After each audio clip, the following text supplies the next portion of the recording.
ऐसा सोचकर राजकुमारी उस चिड़िया को भगाने के लिए उस पर एक ढेला मार देती है, जिससे वो चिड़िया जमीन पर गिर पड़ती है। तभी अचानक उसके चोट से दोनों अंडे छूट जाते हैं और पानी में गिर जाते हैं। वो देखिए पिताजी, वहाँ मंदिर के सीढ़ी पर एक चूहा मरा पड़ा है। मैं उसे कहीं और फेंक आता हूँ, नहीं तो वो किसी के पैरों में आ जाएगा। अरे वाह, अरे जाओ बेटे, पर उसे फेंकना मत, उसे उठाकर अपने साथ ले आओ, बड़े काम का चीज है वो। हाँ। अरे पर कैसे पिताजी? वो तो मर चुका है। भला वो मरा चूहा हमारे किस काम का? वो तो दुर्गंध भी कर रहा होगा। सुनो बेटे, तुम मेरी एक बात हमेशा ध्यान रखना। हमें अपने घर से बाहर जो कुछ भी मिले उसे उठा लेना चाहिए और भविष्य के लिए संभाल कर रख लेना चाहिए।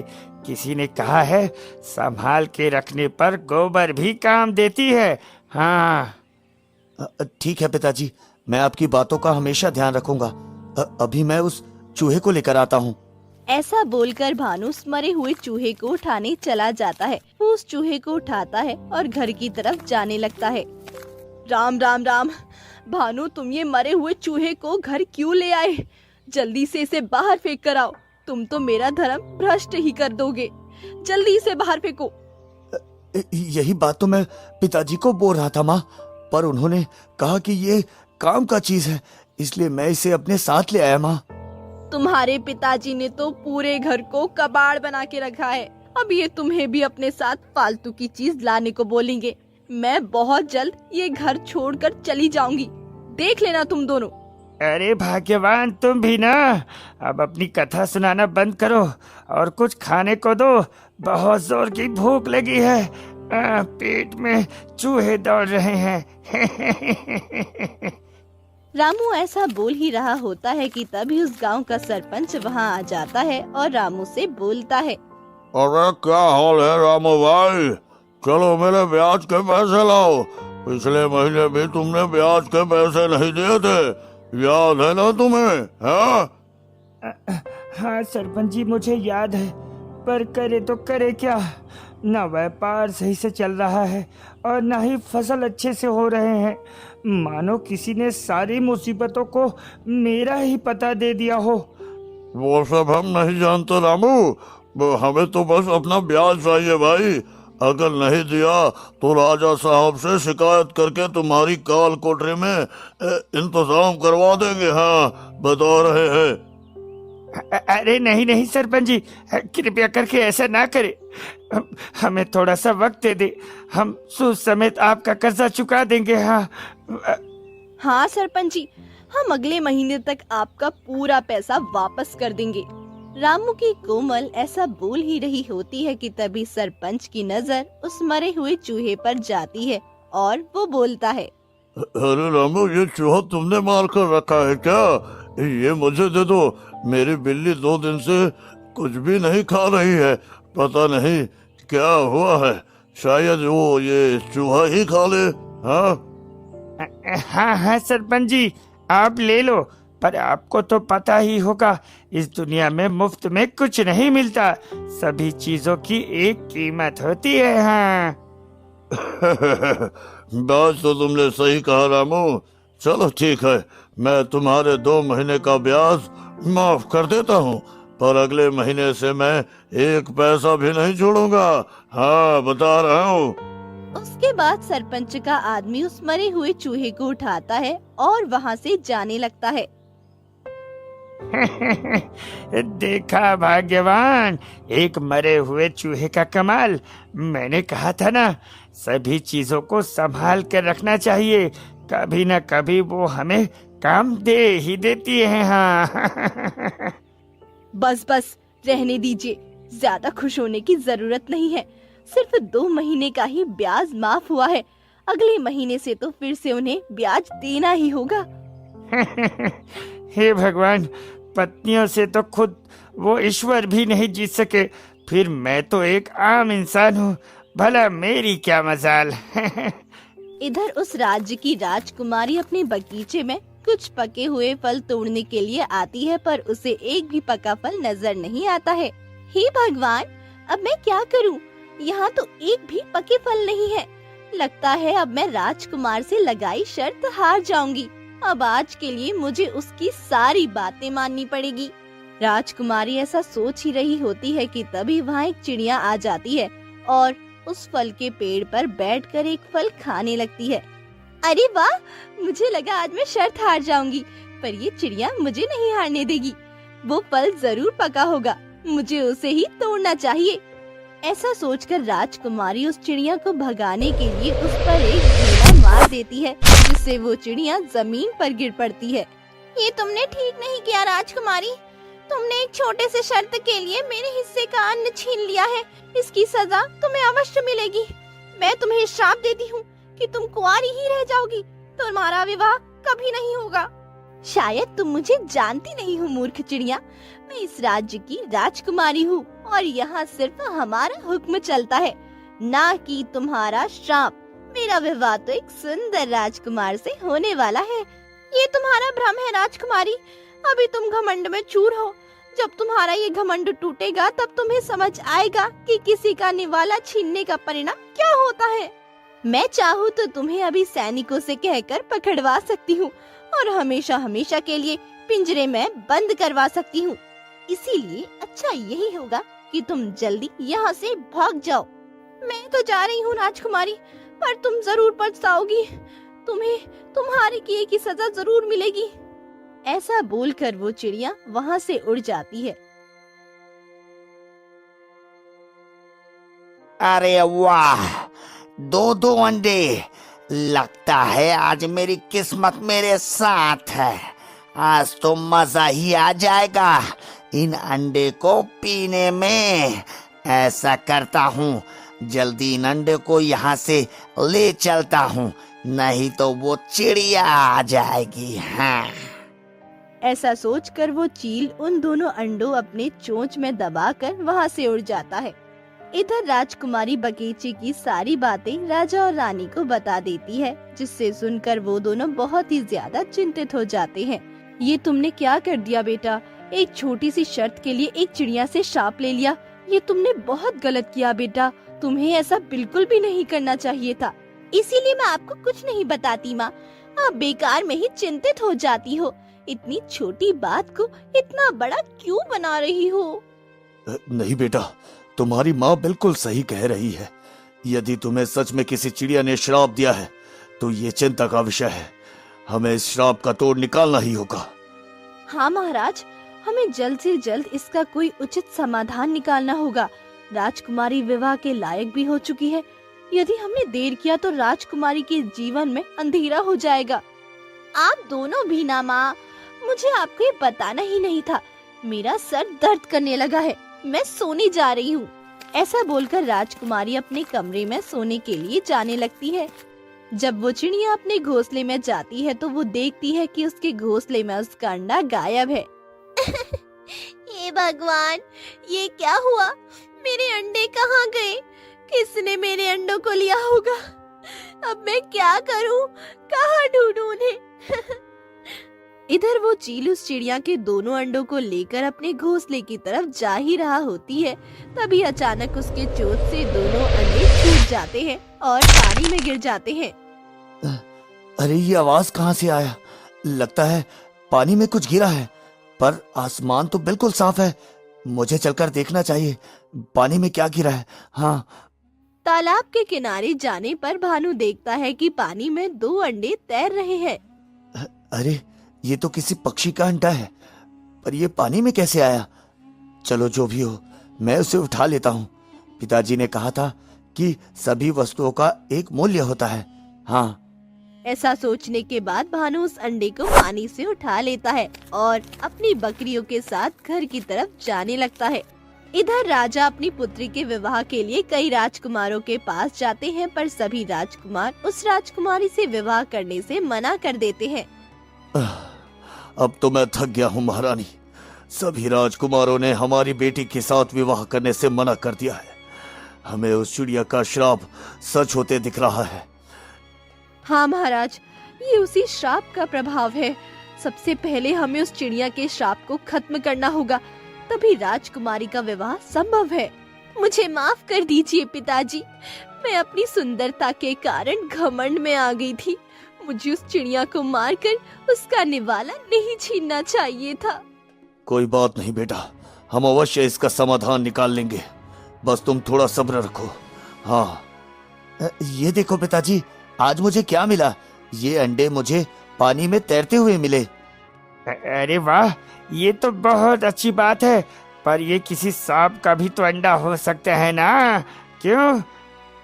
नहीं पिताजी, ये अंडे आसमान से गिरे थे। जरूर ये किसी चिड़िया का अंडा होगा, पर वहाँ आसपास कोई भी चिड़िया नहीं था। मैंने उसे उठा लिया पिताजी। अब जाकर वापस इन अंडों को वहीं रख दो, ये हमारे किसी काम का नहीं। बेचारी, इसकी माँ इसे ढूंढ रही होगी। अच्छा ठीक है माँ, मैं कल सुबह इसे तालाब के किनारे वाले पेड़ पर रखाऊंगा। उसकी माँ इसे उठा कर ले जाएगी। प्रणाम बाबा, हम एक बहुत ही बड़ी मुसीबत में हैं। कृपया करके हमें सही मार्ग दिखाएं। हमारी पुत्री को किसी चिड़िया ने श्राप दिया है कि अब कभी उसका विवाह नहीं होगा। वो पारिवारिक सुख से वांछित रहेगी। हमें सब पता है महारानी, पर इसमें आपकी पुत्री की ही गलती है। यदि उसने उस मासूम चिड़िया का अन्न नहीं छीना होता तो आज आपको ये दिन नहीं देखना होता। हाँ बाबा, हम अपनी गलती स्वीकार करते हैं, पर क्या इस समस्या का कोई समाधान नहीं? समाधान तो है राजन, पर वो बहुत कठिन है। राजकुमारी को फिर से उस चिड़िया को खुश करना होगा, जिसके बाद वो खुद राजकुमारी का श्राप वापस ले लेगी। हाँ, पर ये कैसे संभव है बाबा? राजकुमारी उस चिड़िया को कैसे खुश कर सकती है? भला उसे हम मनुष्यों की क्या जरूरत? जरूरत तो है महारानी, अभी वो मुसीबत में है। उसके अंडे को एक चील उठा कर ले गया है। यदि राजकुमारी उसके अंडे को ढूंढकर उसे वापस कर दे तो ये संभव हो सकता है। हाँ, ये काम तो हमारे सैनिक कर सकते हैं बाबा। हम आज ही उसके अंडे को ढूंढकर उसे वापस कर देंगे। नहीं राजन, ये काम स्वयं राजकुमारी को करना होगा। जब राजकुमारी वो अंडे उस चिड़िया को वापस कर दे, उसके बाद मैं आपको एक रत्न दूंगा जिसे राजकुमारी को पहना देना, तब उसका विवाह संभव है महाराज। अच्छा ठीक है महाराज, आपका बहुत बहुत धन्यवाद। हम हमेशा आपके आभारी रहेंगे। उसके बाद राजा और रानी वापस राजमहल की ओर जाने लगते हैं। कबूतर बहन, किसी ने मेरे अंडे चुरा लिए हैं। क्या तुम मेरी सहायता कर सकती हो? अब मैं क्या करूं? ये जरूर उस बदमाश चील का काम होगा। वो सभी चिड़ियों के घोंसले में अंडे ढूंढता रहता है और मौका मिलते ही वो अंडों को चुरा लेता है और खा जाता है। इसका मतलब वो चील मेरे अंडों को खा गया होगा। भगवान उस चील को इसकी सजा जरूर देगा। क्या हुआ माँ? उस ऋषि ने क्या कहा? क्या इस श्राप का कोई तोड़ है या जीवन भर मैं कुंवारी ही रह जाऊंगी? हल तो है बेटा, पर वो बहुत ही कठिन है। तुम्हें उस चिड़िया के खोए अंडों को ढूंढकर वापस उसे देना होगा। उसके बाद ही वो अपना श्राप वापस लेगी। पर मैं उसके अंडों को कहाँ ढूंढूं माँ? मैंने तो उसके घोंसले को भी नहीं देखा है। ये असंभव है। ये तो सिर्फ पिताजी ही कर सकते हैं। नहीं बेटा, इसमें हम तुम्हारी कोई सहायता नहीं कर सकते। इस परीक्षा में तुम्हें अकेला ही रहना होगा। ठीक है पिताजी, मैं जंगल जाती हूँ। वो अंडे जंगल में ही हो सकते हैं। आप मेरी चिंता बिल्कुल मत करना। मैं सही सलामत वापस आ जाऊंगी। ऐसा बोलने के बाद राजकुमारी अपने रथ में सवार होती है और जंगल की तरफ चल पड़ती है। इधर जंगल में गरीब किसान का बेटा भानु अपनी बकरियां चरा रहा होता है। तभी उसकी एक बकरी गायब हो जाती है। अरे, मेरी एक बकरी कहाँ गई? अभी तो यही थी।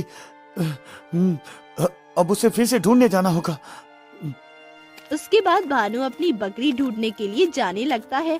कुछ दूर जाने पर उसे वो राजकुमारी रोते हुए दिख जाती है। अरे, ये तो कोई राजकुमारी लग रही है, पर ये इस सुनसान जंगल में आकर रो क्यों रही है? मुझे इसके पास चलना चाहिए। हाँ,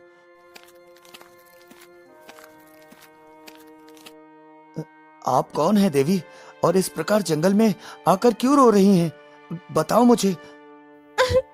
मैं एक घमंडी राजकुमारी हूँ जो अपने पापों की सजा भुगत रही है।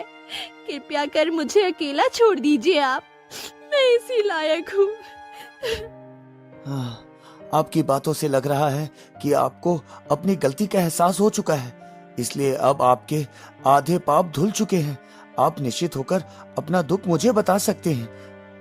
मैंने एक चिड़िया को पत्थर से मारकर उसका निवाला छीन लिया था, इसीलिए उसने मुझे श्राप दिया था कि मैं जिंदगी भर कुंवारी ही रहूंगी। तो क्या उस श्राप से मुक्त होने का आपने कोई उपाय नहीं किया? वही तो कर रही हूँ। मुझे उसके श्राप से मुक्त होने के लिए उसके खोए अंडों को ढूंढकर उसे वापस करना होगा, पर मैं इतने बड़े जंगल में उसके छोटे छोटे अंडे कहाँ ढूंढूं? आप कहीं इन अंडों की बात तो नहीं कर रहे हैं? ये तो मुझे नहीं पता, पर ये आपको कहाँ से मिले? आप पक्षियों के अंडे चुराते हो क्या? नहीं राजकुमारी जी, मैं तो एक गरीब किसान का बेटा हूँ। ये अंडे तो मुझे उस तालाब के पानी में गिरा मिला। मुझे लगा कि ये मेरे काम आ जाएगा, इसलिए मैंने इसे उठा लिया।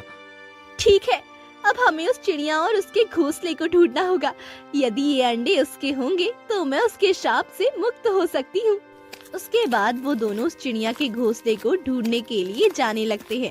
कुछ दूर जाने पर उन्हें वो चिड़िया एक घोंसले पर रोते हुए दिखाई पड़ती है। मुझे माफ कर दो चिड़िया रानी, तुम्हारे इन आंसुओं का कारण मैं ही हूँ। ना मैं उस दिन तुम्हें मारती, ना ही तुम्हें अपने घर आने में देर होती, और ना ही तुम्हारा अंडा गायब होता। जो तकदीर में लिखा होता है वो होकर ही रहता है। तुम्हारे तकदीर में मेरा श्राप लिखा था और मेरे तकदीर में मेरे अंडे खोना, इसीलिए जो होना था वो तो हो ही गया। हाँ चिड़िया रानी, उस तकदीर ने तुम्हारे अंडे को सुरक्षित रखा है। ये ले तुम्हारे अंडे। तुम्हारा बहुत बहुत धन्यवाद राजकुमारी। मुझे लगा मैंने अपने बच्चों को खो ही दिया, पर तुम मेरे लिए एक फरिश्ते की तरह आई जिसने मेरे बच्चों को बचा लिया। पर ये इस युवक की कृपा है, इन्होंने ही आपके अंडों को सुरक्षित रखा था। इसीलिए आपको अगर धन्यवाद करना है तो उसके असली हकदार ये युवक हैं। आपका भी बहुत बहुत धन्यवाद युवक, और अब मैं अपना श्राप वापस लेती हूँ। अब आपका विवाह एक सुंदर राजकुमार से होगा और आप सुखी जीवन व्यतीत करेंगे। आपका बहुत बहुत धन्यवाद चिड़िया रानी। अब मैं कभी अपनी सुंदरता पे घमंड नहीं करूँगी। उसके बाद राजकुमारी उस गरीब भानु को अपना बेशकीमती हार दे देती है और अपने महल के लिए निकल जाती है। इधर भानु भी वो हार लेकर अपने घर की तरफ जाने लगता है। तभी उसे रास्ते में मरा सांप मिलता है। अरे ये तो कोई सांप लगता है। पिताजी ने कहा था कि जो भी मिले उसे घर ले आना चाहिए। ऐसा करता हूँ, इसे साथ ले चलता हूँ। हाँ। ऐसा सोचकर भानु उस सांप को उठाता है और अपने घर की तरफ चल पड़ता है। घर जाने पर उसकी माँ उस सांप को देखते ही गुस्सा करने लगती है। अरे नालायक, ये तू क्या उठा लाया है? पहले मरा हुआ चूहा लाया, फिर ये मरा सांप ले आया। तुम्हें कोई काम की चीज मिलती है या नहीं? मैं तो पिताजी के बताए रास्ते पर चल रहा हूँ माँ। ये देखो, मुझे उन अंडों के बदले में क्या मिला? ये एक सोने का हार है माँ, सोने का हार। अरे वाह, ये तो एक सोने का हार है, ऊपर से ये सुंदर भी है। मैं तो इसे पहनकर रानी लगूंगी। उसके बाद भानु उस मरे हुए सांप को अपने घर के छत पर रख देता है और अंदर चला जाता है। दूसरी तरफ राजकुमारी अपनी सफलता की कहानी अपने माता पिता को सुना देती है, जिसके बाद राजा उस ऋषि से मिलने के लिए जाने लगता है। आपके कहे अनुसार राजकुमारी ने अपनी परीक्षा पूरी कर ली बाबा। अब कृपया कर आप अपना अनमोल रत्न मुझे दे, ताकि राजकुमारी का विवाह सकुशल संपन्न हो सके। अति उत्तम राजन, ये तो गर्व की बात है। ये लो, ये एक जादुई अंगूठी है। राजकुमारी इस अंगूठी को पहनकर जिसे भी अपना पति मानकर स्पर्श कर देगी, वो ही इसका जीवन साथी बन जाएगा। हाँ, आपका बहुत बहुत धन्यवाद बाबा। मैं कल ही स्वयंवर का आयोजन करता हूँ। हाँ। पर याद रहे राजन, ये किसी गलत हाथों में नहीं पड़ना चाहिए, नहीं तो अनर्थ हो जाएगा, अनर्थ। ठीक है महाराज, मैं इस बात का ध्यान रखूंगा। अच्छा, अब मैं चलता हूँ, मुझे आज्ञा दे। ऐसा बोलकर राजा वापस अपने महल की तरफ जाने लगता है। रास्ते में राजा को प्यास लगती है, इसीलिए वो एक तालाब के सामने रुक जाता है। कई दिनों से राजकुमारी की चिंता में स्नान भी नहीं कर पाया हूँ। ऐसा करता हूँ, पानी पीने के साथ साथ स्नान भी कर लेता हूँ। ऐसा सोचकर वो अपने कपड़े के साथ उस जादुई रत्न को रख देता है और नदी में स्नान करने के लिए उतर जाता है। राजा स्नान कर ही रहा होता है कि तभी वो दुष्ट चील वहाँ आ जाता है और राजा के कपड़े को मरा हुआ सांप समझकर वहाँ से उठाकर ले जाता है। हे भगवान, अब ये क्या हो गया? इस कपड़े में तो वो जादुई अंगूठी भी थी ना। वो चील उसे उठाकर ले गई। हे भगवान। हाँ, मैं तो इसे एक सांप समझ रहा था, पर ये तो एक साधारण वस्त्र है। लगता है आज भी भूखा ही रहना होगा। चील ऐसा सोच ही रहा होता है कि तभी उसकी नजर भानु के घर के ऊपर रखे हुए मरे हुए सांप पर पड़ती है। हाँ, असली खजाना तो वहाँ पड़ा है। मैं बेकार में ही इस वस्त्र के पीछे पड़ा हूँ। उसके बाद वो चील राजा का वो कपड़ा उस सांप की जगह पर रखती है और सांप को लेकर उड़ जाती है। अगले दिन सुबह जब भानु उस सांप को फेंकने के लिए अपने छत से उतरता है तो वो देखता है कि वो सांप एक कपड़े में बदल चुका है। ये कैसा चमत्कार है प्रभु? इसमें तो एक सोने की अंगूठी है। ईश्वर जब भी देते हैं छप्पड़ फाड़ के देते हैं। धन्यवाद भगवान, धन्यवाद। इधर राजा पूरे राज्य में घोषणा करवा देता है कि जो भी राजा का वो सोने की अंगूठी ढूंढ कर लाएगा राजा को देगा। वो उसे अपना आधा राज्य दे देंगे। मंत्री जी, हमें जल्द से जल्द वो अंगूठी चाहिए। जो भी उस अंगूठी को ला कर देगा हम उसे अपना आधा राज्य दे देंगे। जाओ उसे ढूंढ कर लाओ। जब ये बात भानु को पता चलती है तो वो उस अंगूठी को लेकर राज दरबार पहुंच जाता है। वो अंगूठी मेरे पास है महाराज। ये मुझे मेरे घर के छत पर एक वस्त्र में लिपटा हुआ मिला। भानु के ऐसा बोलते ही राजा समझ जाता है कि उस चील ने ही वो अंगूठी भानु के छत पर रखी होगी। तुम्हारा बहुत बहुत धन्यवाद युवक। आज तुमने ये अंगूठी लौटाकर मेरे ऊपर बड़ा उपकार किया है। अब मैं अपने वादे के अनुसार तुम्हें अपने आधे राज्य का राजा घोषित करता हूँ। आपका बहुत बहुत धन्यवाद महाराज, पर इसके असली हकदार तो मेरे पिता हैं। ये उनके सीख का परिणाम है जो मैं आपको ये अंगूठी लौटा पाया हूँ। वो कैसे युवक?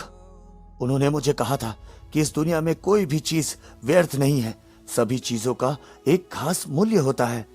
भानु ऐसा बोल ही रहा होता है कि तभी वहाँ राजकुमारी आ जाती है और अपने पिता से कहती है, मैं इनको पसंद करती हूँ पिताजी, मैं इनसे ही विवाह करना चाहती हूँ। उसके बाद राजा उन दोनों का विवाह करवा देते हैं और सभी खुशी खुशी रहने लगते हैं।